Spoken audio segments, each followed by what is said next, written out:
the Kiss 92.5 studios in Toronto, Canada. Are you ready? Ladies and gentlemen, this is Roz and Mocha. it's Roz Mocha. What's going on? Hey guys, this is Bruno Mars. This is Selena Gomez. The Chainsmokers. Lady Gaga. Calvin Harris. Celestia Cara. This is Ed Sheeran. You're listening to my boys Roz and Mocha. Roz and Mocha. My boys Roz and Mocha. The Roz and Mocha Show. Between Roz and Mocha, who is your favorite? Mocha. Roz, it's Mocha. You guys are so funny, man. Congratulations, Lisa! Wow! You just won $1,000. That is amazing. Y'all just made my entire morning. Keep it up. You guys are awesome, man. This is the Roz and Mocha Show podcast. Roz and Mocha's Fix My Life. What advice can you guys give me? Okay, so my question is... Got a problem you can't fix? Roz and Mocha got you. Mary, hello. It's Roz and Mocha. How are you? Hi, I'm good. How are you? Good. You just sound like super, super happy. Why the hell are you on FML then? Because I didn't know how important a car could be for a friendship. Oh, wow. So you wrote us this, Mary. Hey, Roz and Mocha, Fix My Life. For the past 5 years, my friend and I have been chauffeuring 2 of our close friends around since they don't have their own cars. We recently made the decision to encourage them to find their own transportation for outings. Unfortunately, since then, they have been reluctant to spend time with us. My intention was never to jeopardize our friendship. I just wanted them to become more independent in terms of transportation. Is this the end of our friendship? Damn. So do they not reach out to you and your other friend at all anymore? No. Huh. Are they active in the group chat? No, not at all. And that's the thing. They were the ones who were always so active, and they were the ones who's always like, let's hang out or whatever. And sometimes I would regret hanging out with them or like not want to hang out with them because I knew I had to go pick them up, and I knew I had to pick a place that would be convenient for all of them to hang out in, right? Do you have to go out of your way to pick them up? Like from where your starting point is? Sometimes. There's one friend who's on the way home, so she's a little bit easier to kind of drive home. And then I have another friend who does drive, and all 4 of us always hang out. So it's always the 2 of us driving the other 2 home, right? Because the other girl lives close to the other friend who drives. But have you not said to the other one, like the one who's not on the way home, who's kind of a little bit out of the way, hey, it's a little bit out of the way? Yeah, and I've made it, I thought I've made it clear to them at multiple times that, hey guys, I won't be able to drive you home all the time, or, maybe I'll just meet you there.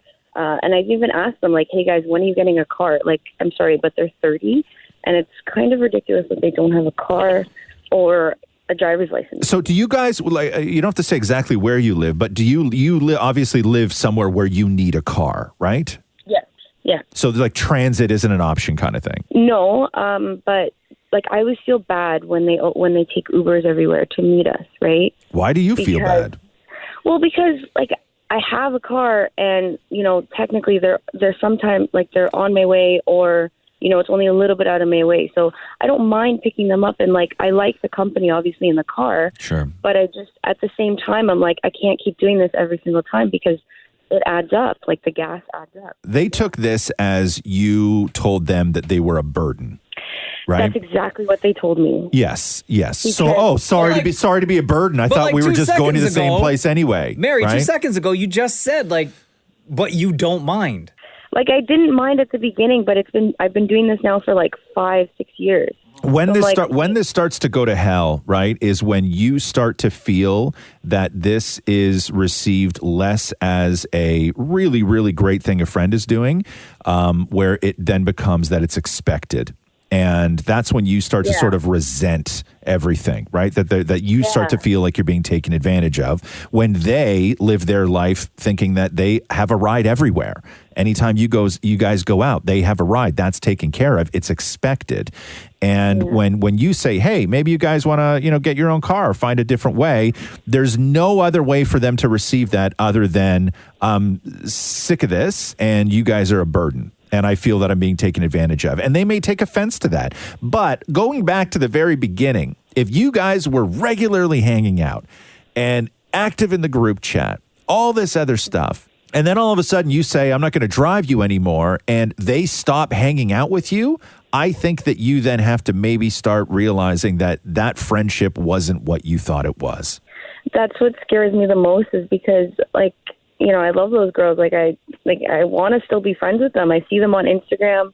The other day, I saw their Instagram post, and they were all hanging out together and not with us, and it hurt, right?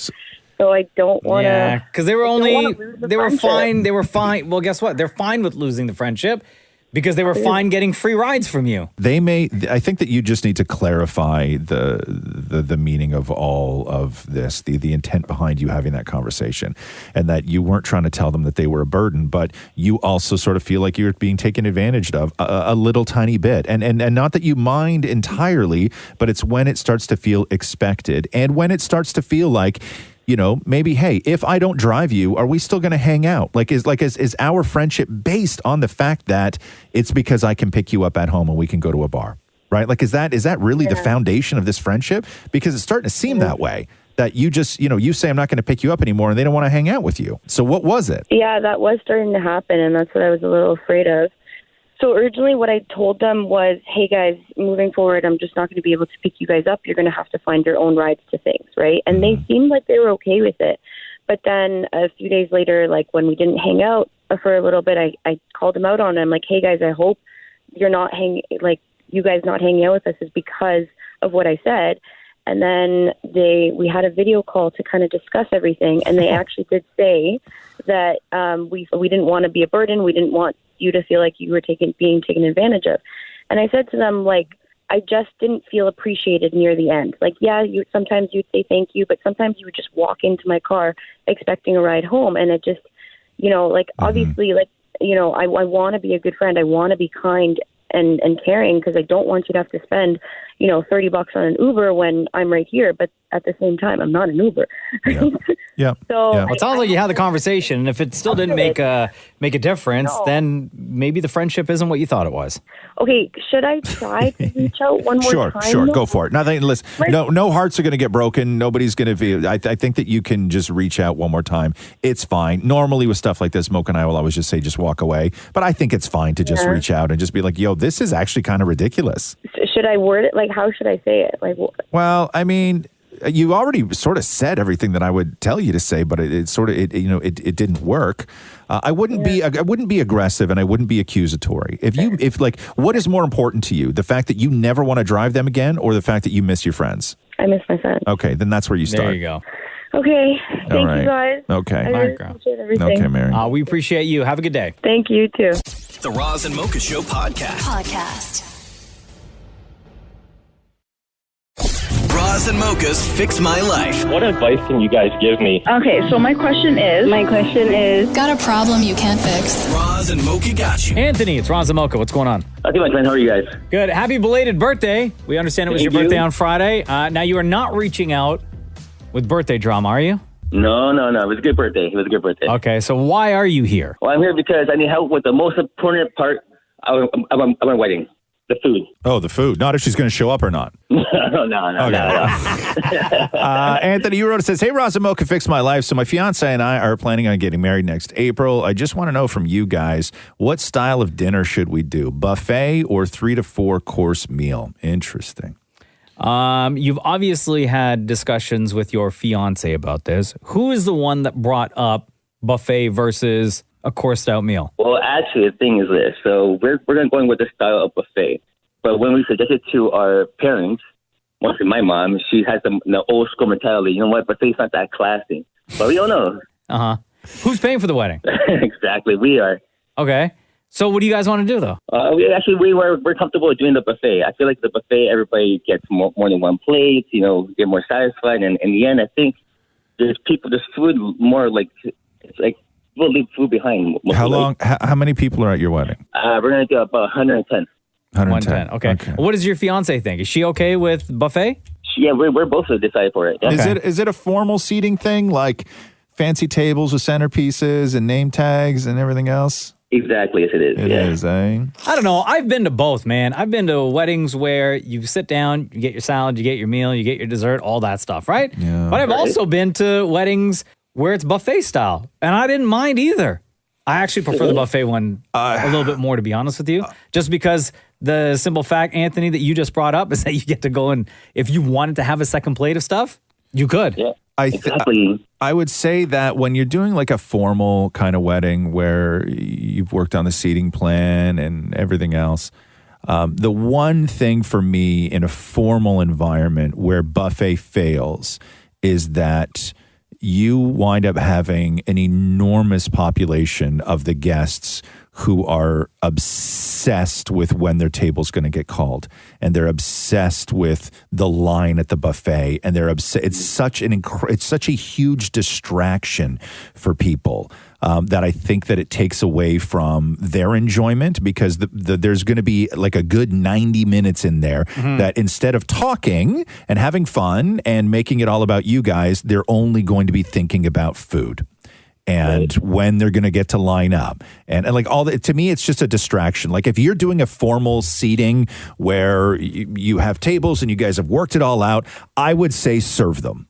Personally, for me, I would say serve them. Okay. Is it a convenience thing or a money thing? Because I know, like, not to get all up in your financial business, but there is a difference. But what do you make? Right? There's like a price point difference in buffet versus coursed out meal. Well, that could be, a little bit of both, actually. A little bit of both. But it's, no, it's not really about the financial district. Just like more, being more happy, you know, you have to roll, get food, and then you have open bar and the music, everything's more live that way. Yeah. Because people usually are like, oh, man, I'm so hungry, or I didn't want that. You know, well, the way to sort all of that out is you still do your coursed out meal, but then you have a late night table. Mm-hmm. Late night table, right? Midnight table, you're right. Right? Yeah. A lot of people do which that. we are having as well. The emergency food trucks. Yeah, personally for me, I think that your guests will wait in line at a bar. But I when you have that many people and there's tables and it's formal, I don't know. I would serve them. Personally for me, and we did buffet at my wedding. Yeah. Really? But cool. Yeah. But we didn't have any tables though, right? Like there was no seating chart.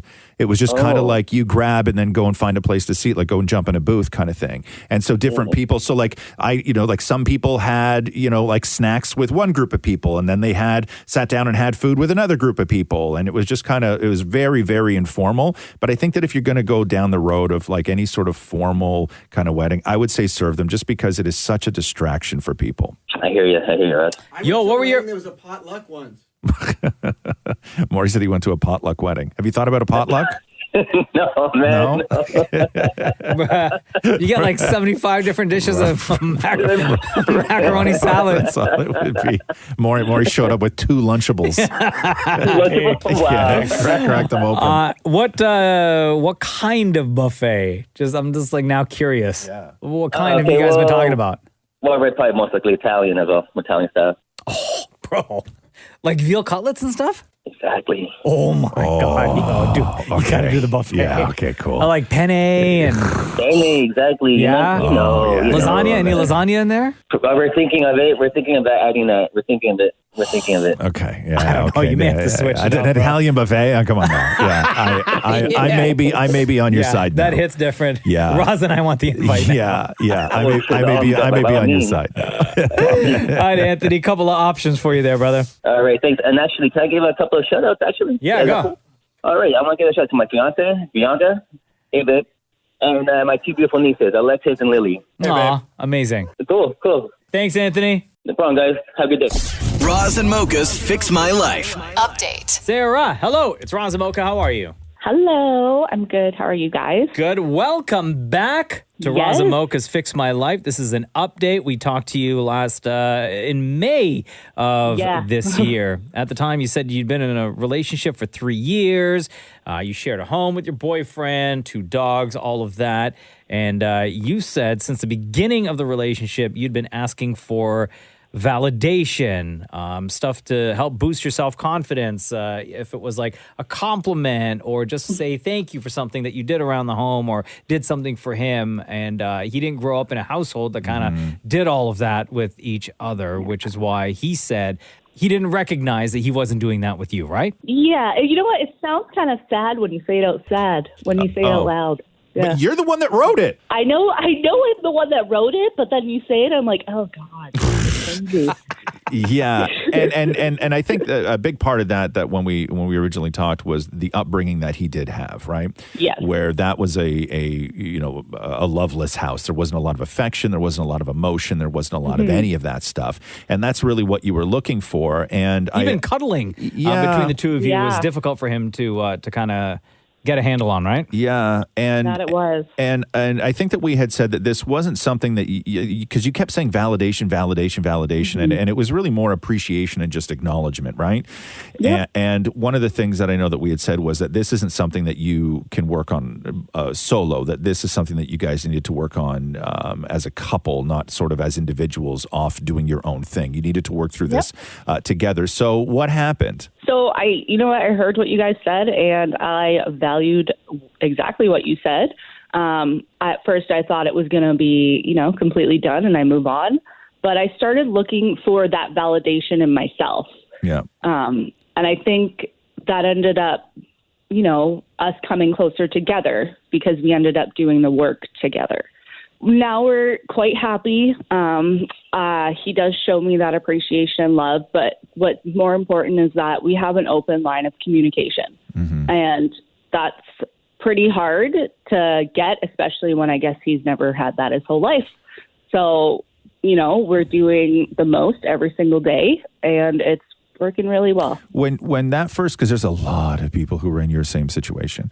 Yeah. Talk people through this. What was that first conversation like? Like you said that you guys have worked through this together and you're now closer, but how did it start? What was the first thing you did? Was it something you did alone? Was it a conversation that you had together? What was step one? You're going to think this is super cheesy, Roz, but it had a lot to do with love languages.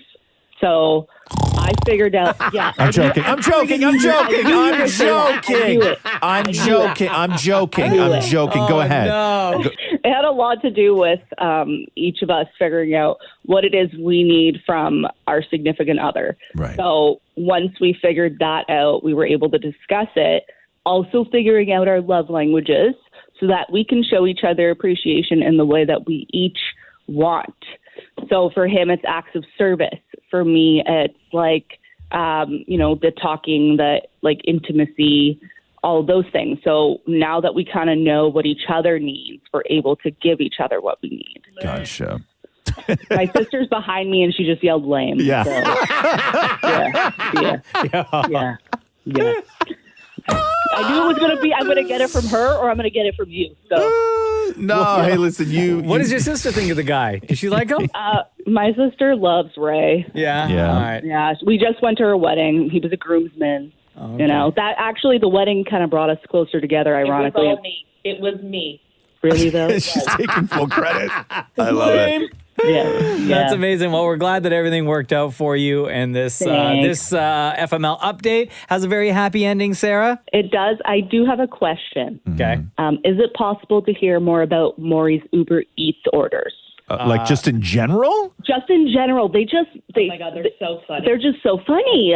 It's like there's some sadness there when you hear it. It's almost as lame as what I was saying, but I'm like, wow. Wow, Maury just came running in with his phone, and then as soon as you said that part, he just started to walk back. Okay. But it's awesome. Okay, hold on yesterday, oh my God, Maury! Yesterday, Maury ordered a fettuccine Alfredo and another pasta dish, and both of those things totaled $70.20. Maury. Oh my gosh, Maury. Mocha, go to Friday after we had that big meeting. I'm sure Maury ordered a ton of food on Friday. Sure, yeah, I guess so. Okay, hold on. Last Friday, Jack Astor's $40.64. That was for chicken macho nachos and ginger ale. Yeah. Yes. A couple days before that, nachos. a big order from A&W for $32. What did you buy at A&W for $32? The day before that, loaded pierogi for $19. Was that one pierogi? Is that one? A couple of days before that was a big breakfast totaling $40. One day before that, oh my God, guys, this is the last one. Yeah. Okay. Was from a Portuguese spot. $61. Oh my God, yeah. Maury. Oh my God. He ordered a whole chicken. Yep. He ordered Portuguese tarts. And on top of that, he ordered cod cakes. Oh my God. Was that just for you? Oh my God. Oh my God. Anyway, Maury. so there you go. That's 1 week. That's in Maury, 1 you were week. spent- Wow. That's within a 7-day What is that? period. Was that like $400 in Uber in a week? Oh my That brought me so much joy. Anyway, Thank there you go, Sarah. Thanks, you guys. All the best. Join us All tomorrow right. when Dan and Maury will be on our next FML. Thanks, guys. Have We're a going great to have day. a financial advisor on here as well. Roz Mocha, I'm broke and bloated. Bye, Sarah. Bye. The Roz and Mocha Show podcast.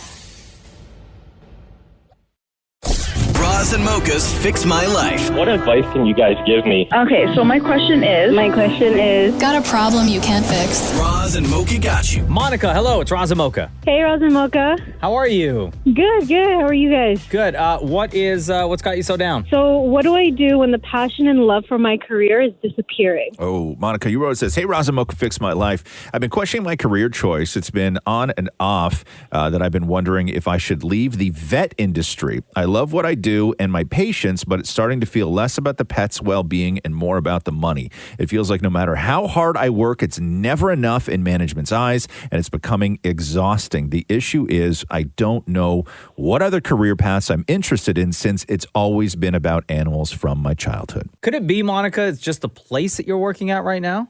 Or is So this that's like, what I have thought you at moved around a bit? I thought so at first. I worked somewhere else previously 2 years ago, and, I was feeling really down, very angry and stuff like that. So I left, and I thought, a fresh start could probably, do me some good, and it did. But now it's starting to feel not as bad as it was, but pretty much, similar to just not really feeling it anymore. What's been getting you down and angry, though? Is it dealing with the people that you are working for, or is it dealing with the people that are coming in with their pets? A little bit of everything. I think right now it's mostly like the company that I'm working for. It's just not. Sometimes the values are very different as to what usually one goes into this industry for. But then you have some of the people you work with.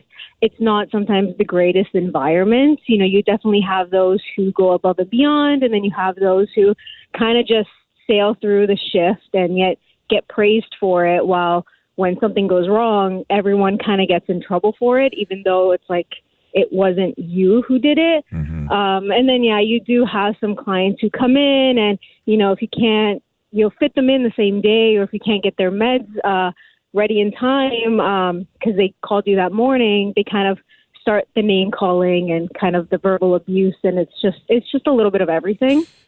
Couple of things here. You said that it's always been about the animals since your childhood, and I've known many people who have gone through this, and turning the thing that you love the most when you were into a kid, like your one true passion, turning that into a career can go a couple of different ways.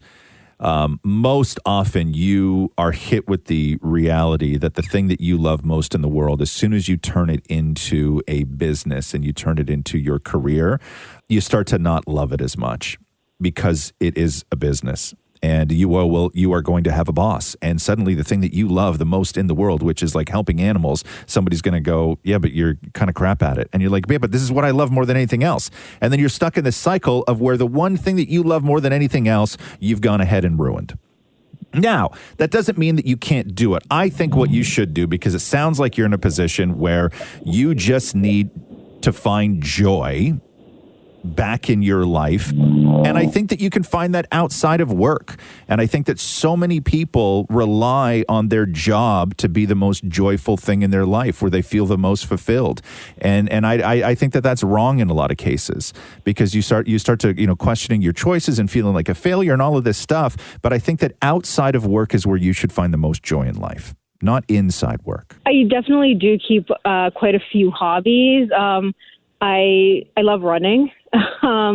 I do like karate classes. I'll see my friends kind of every other weekend. And when I'm at home, I kind of go to the gym and just keep myself occupied, making sure like I leave work on time. That was another issue at my old clinic was we'd be done at like 5, but we aren't leaving until like 7 for cleanup and all that stuff. Oh, wow. So I've definitely dedicated more time for me. And, you know, when it's saying my shift is done, I'm done. See you guys tomorrow. And putting those boundaries in at my new place. And when you said that it's less about the pets and more about the money, every single job in every single industry, you can substitute that word pets with whatever the other thing is that somebody loves, and it's the same everywhere. Yeah, I know. It's hard because, you know, you have people who really like love their animals and stuff like that, and they come with their sick pets, and they kind of sometimes have to make that decision of, I can't afford it. We might have to, you know, make this hard decision for my pet. It's just really difficult because, you know, it's not like an inanimate object. Mm-hmm. You know, when I was working retail, it was like, well, you can't afford, you know, the shirt. It's too much. That's, you know, we just put it back on the rack. But when it's like, I can't afford this surgery for my dog that could save its life, it's very different. Mm-hmm. It feels, I know it's, obviously the place has to operate with money, but it just feels kind of icky sometimes. No, of course, because it's the emotional aspect that really, really affects you. I think that's what it comes down to. It's the emotional stuff over everything else, which is why it is very important. And it's good that you have those outside activities, those things that will bring you joy and help take your mind off of the stresses of your every single day, your weekday work life, right? Yeah, definitely.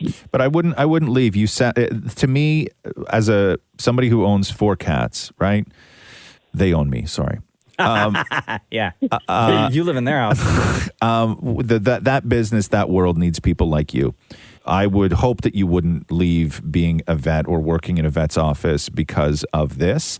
I think that you have a lot to offer. And if it maybe is, you know, sticking with this job, but then going and doing something with animals somewhere else, like on a farm or whatever, you know, one weekend a month or one Saturday a month to just get you back to that place where you're doing it because you love it. And then you can go back and it may make the other side of your life feel a little bit better, a little bit less taxing, I guess. Yeah, I agree. I definitely don't want to leave. I love my patients. Don't leave. Don't leave. I said. Yeah, don't leave. Thank you. I've been in that situation before, and we need people like you. Thanks so much. Does that help a little bit, Monica? A little bit, yeah. Definitely going to help when I go into the office. You take care, and thank you so much for reaching out. Of course. Thank you guys so much. You guys, I wake up at 6 every day, and the one thing I look forward to is listening to your show. So I've been listening for, I'm the same age as Maria, so probably as long as Maria has. Aw, well, you are the best, and we appreciate you and your support so much. All right, thank you guys so much. Thanks for listening to the Roz and Mocha Show podcast. Catch the guys live Weekday mornings from 6 to 10 on Kiss 92.5. Kiss925.com. Or download the Kiss 92.5 app.